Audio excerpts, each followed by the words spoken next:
अब देखिए बच्चे हम थर्ड क्वेश्चन करेंगे। थर्ड क्वेश्चन जो हम करेंगे, थर्ड क्वेश्चन का जो हमारे पास वैल्यू गिवन है वो है sine A equal to 3/4। Sine A का क्या है 3/4। तो 3/4 का मतलब हुआ कि अब आपको एक ट्रायंगल बनाना है जिसकी वैल्यू है ए बी और सी, और ये है आपके पास 90 डिग्री का। तो अगर आपके पास ए दिया हुआ है तो ये थीटा है, ये याद रखना, ये एंगल है। और जो भी चीजें होंगी ना वो अब आपको इसके हिसाब से देखनी होगी। तो ये हो जाएगा आपके पास पी, क्या हो जाएगा पी, ये हो जाएगा बेस और ये हो जाएगा हाइपोटेन्यूज। ये पता चल जाएगा तो आधा प्रॉब्लम सॉल्व है आपका पहली एक्सरसाइज के अंदर। अब देखिए साइन ए फॉर्मूला क्या होता है पी अपॉन में एच। तो पी अपॉन में एच का फॉर्मूला क्या है, पी अपॉन में एच कैसे लिखा, पंडित बद्री प्रसाद हर हर बोले सोना चांदी तोले। तो साइन का फॉर्मूला पी अपॉन में एच। तो पी अपॉन में एच का मतलब परपेंडिकुलर कितना है आपके पास बीसी, और हाइपोटेन्यूज कितना है आपके पास एसी। तो बीसी कितना है आपके पास, टोटल पता नहीं, तो साइन की वैल्यू गिवन है 3/4 और बीसी अपॉन में एसी फॉर्मूले के अकॉर्डिंग।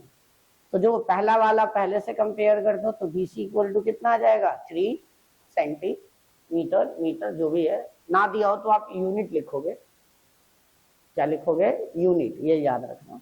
और एसी इक्वल टू कितना आ गया 4, यूनिट लिखना है क्योंकि आपको नहीं गिवन है सेंटीमीटर मीटर, अगर गिवन होता तो वही लिखते हैं। तो बीसी और एसी आ गया, तो बीसी की वैल्यू कितनी आ गई आपके पास 3 और एसी की वैल्यू कितनी आ गई 4। अब हम निकालेंगे पाइथागोरस से एसी, ये याद रखना। इन ट्रायंगल एबीसी क्या यूज करेंगे पाइथागोरस थ्योरम। फिर से वही पाइथागोरस थ्योरम क्या कहता है, पाइथागोरस थ्योरम, पाइथागोरस थ्योरम ये कहता है कि in a right angle triangle the square of the hypotenuse is equal to the sum of the square of the another two sides। तो क्या है AC का स्क्वायर इक्वल टू AB, क्योंकि hypotenuse यहाँ पे क्या है AC, AB एक साइड है, BC एक साइड है। तो देखो AC कितना है गिवन है 4, तो AC की जगह 4 पुट कर दो, AB की जगह आपको पता नहीं है, नहीं AB पता है, नहीं पता, AB आपको नहीं पता, तो AB की वैल्यू हम कितनी पुट कर देंगे, तो पता ही नहीं है तो पुट कैसे करेंगे। और BC की वैल्यू कितनी है आपके पास 3, 3 का स्क्वायर, 4 का स्क्वायर 16, AB का स्क्वायर प्लस 3 का स्क्वायर 9, तो 16 में से 9 जाएगा माइनस, इधर आके ये माइनस हो जाएगा और ये AB का स्क्वायर। तो 16 में से 9 गया तो क्या बच्चा आपके पास 7 AB, और ये स्क्वायर हट के ये रूट पे चला जाएगा, तो AB की वैल्यू क्या आ जाएगी आपके पास √7। क्या आ जाएगी AB की वैल्यू आपके पास √7। क्लियर विदाउट यहां तक। अब देखिए अब हम इसको सॉल्व करेंगे आगे। अब आगे क्या कहता है, फाइंड किसकी वैल्यू करनी है cos A, किसकी cos A, cos। अब उसने बोला ना A, इसका मतलब कि A के अकॉर्डिंग हमारा परपेंडिकुलर ये बनेगा। तो cos A क्या आ जाएगा आपके पास B अपॉन में H, फॉर्मूला होता है ना B अपॉन में H। तो बेस कितना आ गया आपके पास, A के अकॉर्डिंग बेस हो जाएगा AB, ये हो जाएगा बेस, क्योंकि मैंने बताया ना एंगल के साथ वाला बेस होता है। और हाइपोटेन्यूज कितना हो जाएगा AC। तो AB कितना आपके पास फाइंड आउट किया था √7, और हाइपोटेन्यूज कितना है AC कितना है आपके पास, अभी हमने निकाला था 4 यूनिट, आपको नहीं पता मीटर सेंटीमीटर यूनिट लिखो। दूसरा क्या निकालना है 10A। 10A का फॉर्मूला क्या होता है P अपॉन में B। तो P अपॉन में B का मतलब A के अकॉर्डिंग परपेंडिकुलर तो यही है BC, और बेस कितना है AB। तो BC की वैल्यू कितनी है 3 और AB की वैल्यू हमने फाइंड की थी √7। चल रहा है हिमांशु, ठीक है। अब आगे हम करते हैं,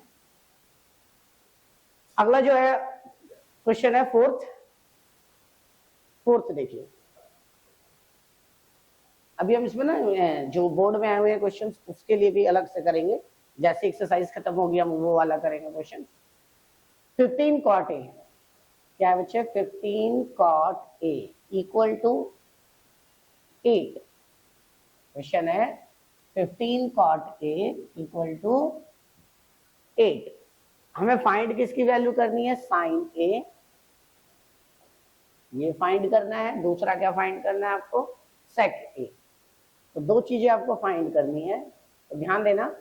अब पहले इसका यूज करके हमें ट्रायंगल की तीनों साइड्स पता लगानी है, तब जाके हम कुछ करेंगे। तो सबसे पहले हम लिखेंगे 15 cot a इक्वल टू 8, तो that means cot a equal to 8/15, 8/15। तो cot a क्या हो जाएगा आपका, 8/15।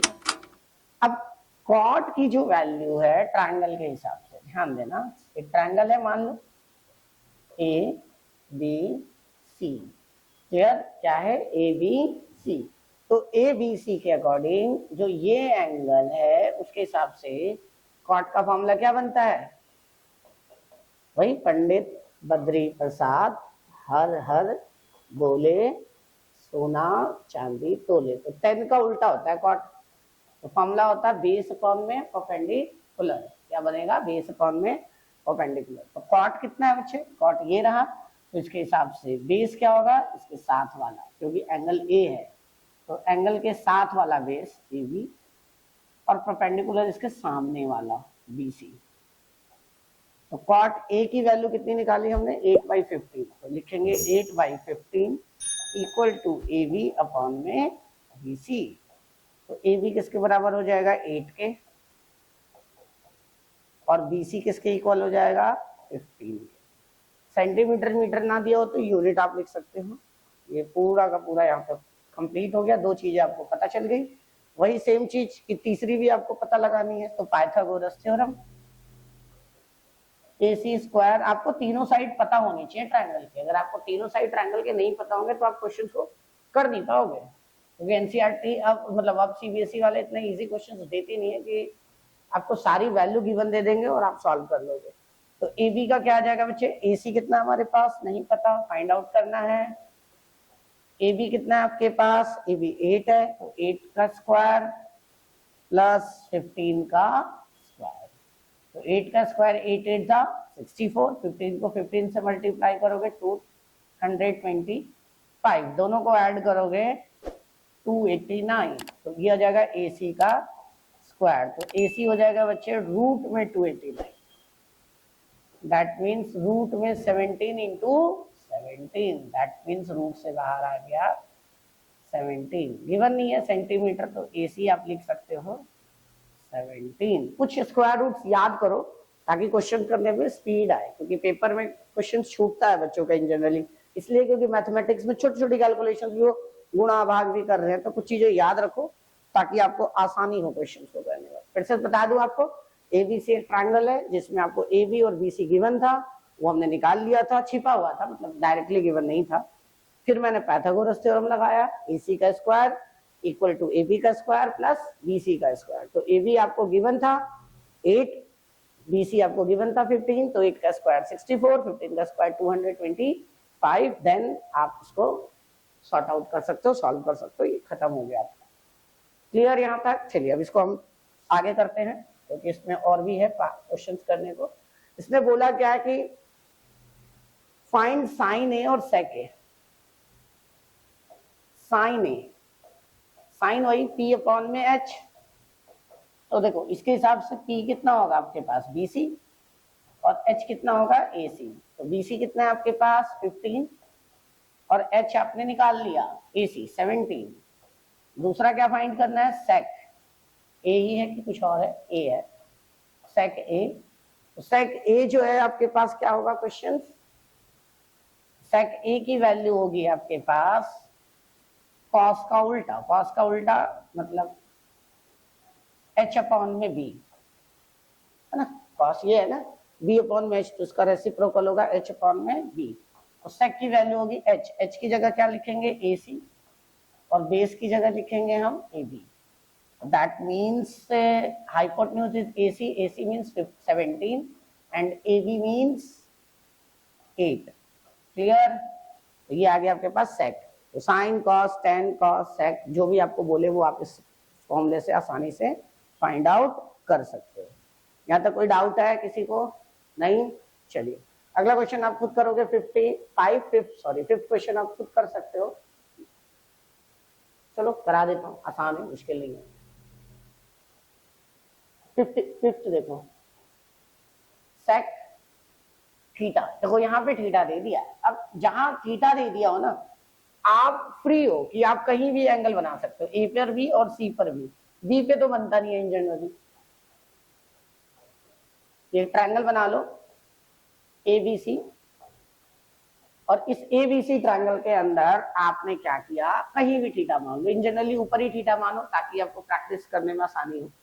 फिर से वही सेक का फॉर्मूला क्या होता है? सेक होता है कॉस का उल्टा, मतलब h अपॉन में b,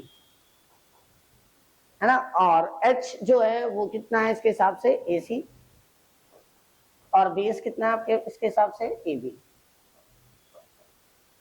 तो h हो गया आपके पास AC, तो AC कितनी है आपके पास पता नहीं, लेकिन सेक थीटा की वैल्यू पता है 13/12।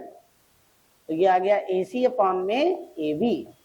मैंने फिर से भी बताया था अभी कि कंपेयर कर दो। तो AC बराबर कितना हो जाएगा? 13, और AB कितना हो जाएगा आपके पास?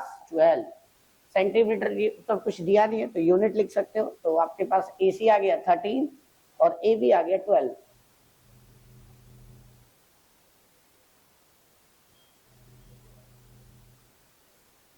ये आ गया आपके पास 12। फिर से वही पाइथागोरस थ्योरम, क्योंकि आपको BC की बननी है।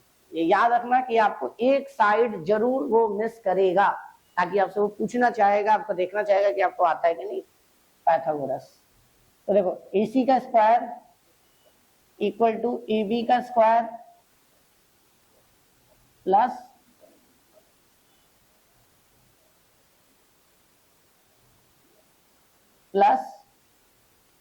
BC का स्क्वायर।